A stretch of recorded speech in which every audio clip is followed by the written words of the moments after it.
At a music festival on Kenya's coast in December, the kenya2 drummers are heating up the audience with an electric performance.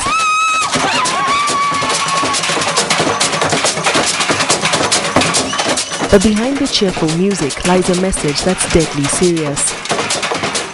This concert was organized by a group of governmental and non-governmental organizations in the coastal town of Malindi to highlight child abuse in the region. The kenya2 drummers were one of 20 groups invited to perform. They're from a Nairobi slum and their instruments are made of recycled materials. Last year, they played at a major jazz festival in Italy and they're now advocating the rights of children in need.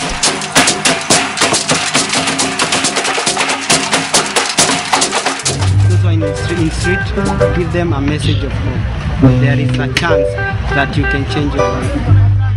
And there is a change for everyone and a hope for everyone. It's only that you have to believe in yourself.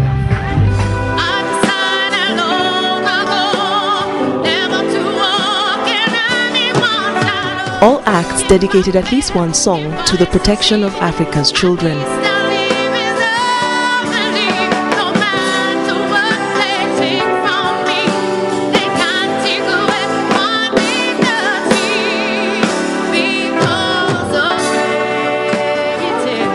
And some kids took the chance to express their views, like this 8-year-old boy who had prepared a poem before the event.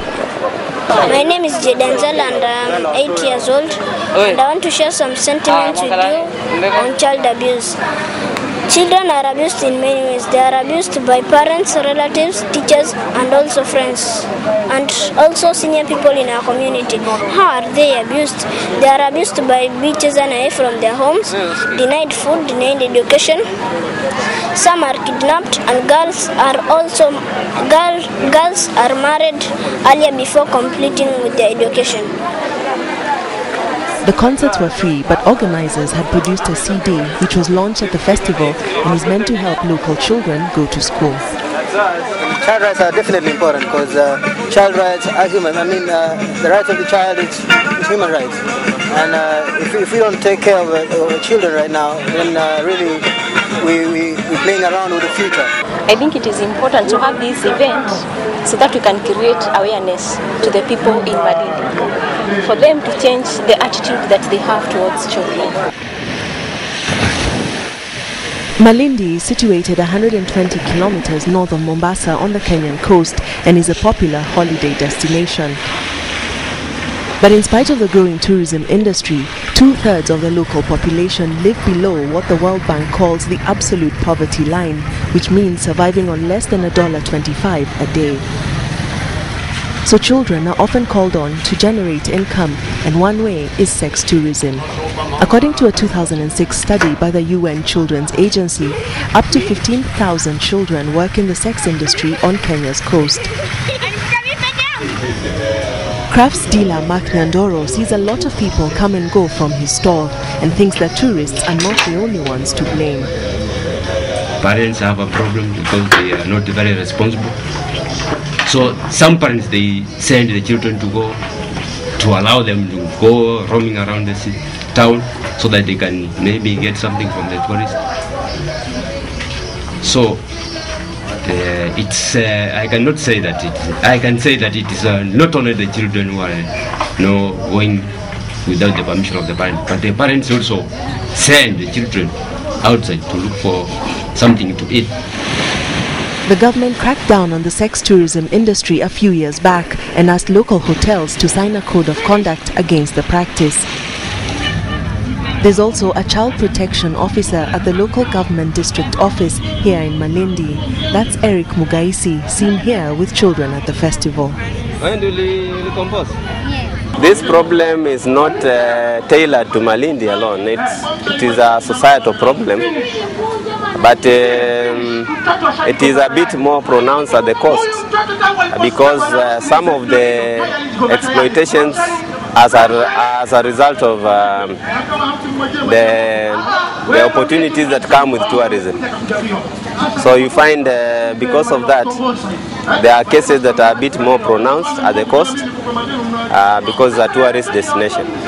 But I would say that sexual exploitation is not a coastal issue, it's a national issue. The other problem is that children are sometimes abused by members of the local community, and teenage marriage is still quite common here. In this village 35 kilometers north of Malindi, a small women's group is trying to change that. They tour local villages giving awareness talks to persuade people to send their girls to school, and they're also trying to bring sex offenders to justice. Hili swala la kuhamasisha ama sisi kutilia mkazo kulingana vile watoto wetu tunavyoona. We decided to take action after seeing how much our children were being sexually abused in our villages.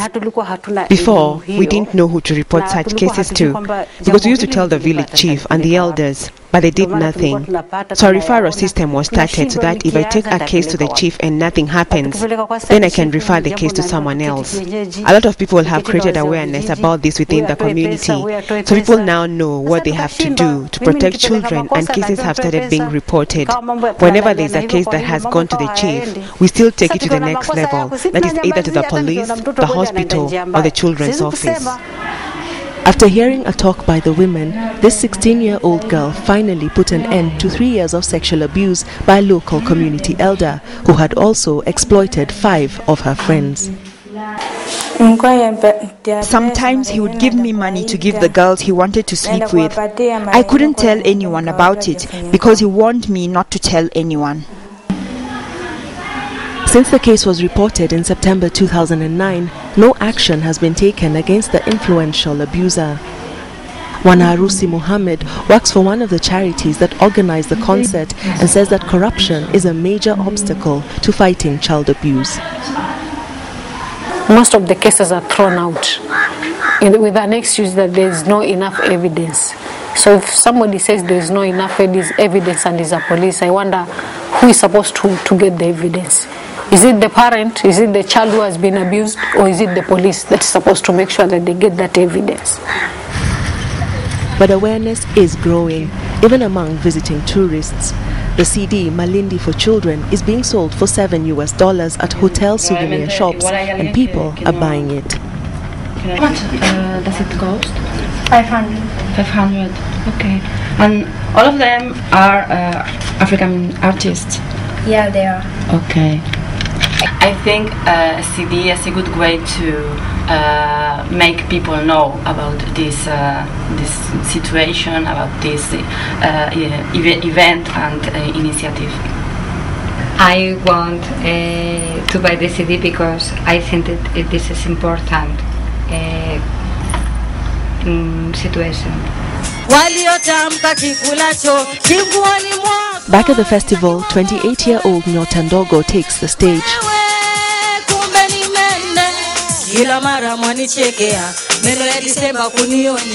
She sings a modern version of Taarab coastal Swahili music and has become an award-winning celebrated artist in Kenya.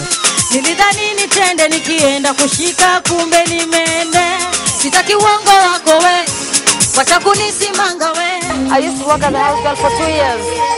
But then I said, I can't work as a house girl forever. I have to do something, but I love music. I have to do music.